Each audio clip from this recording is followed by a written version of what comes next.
అందుకని ఇస్తాను అన్నానంటున్నావు కదా, మళ్ళీ ఓ మాట చెప్పు. నేను ఇవ్వను 3 అడుగులు. 3 అడుగులేంటి, 1 అడుగు కూడా ఇవ్వను, ప్రమాదం.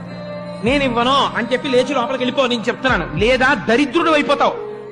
అంటే ఈయనన్నాడు, ఆయన వంక చూసి, ఎంత మాట అన్నారండి, లక్ష్మీనాథుడైన వాడొచ్చి నా దగ్గర చెయ్యి చాపాడని మీరే చెప్తున్నారు.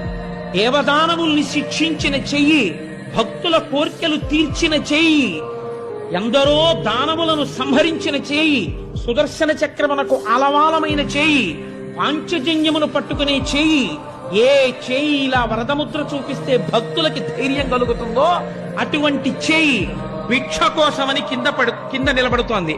నా చేయి పైన అవుతోంది. చాలదా ఈ అదృష్టం? మళ్ళీ పుడతానా? ఉండిపోతుందా రాజ్యం? ఉండిపోతుందా దేహం? ఎవడికి కావాలి?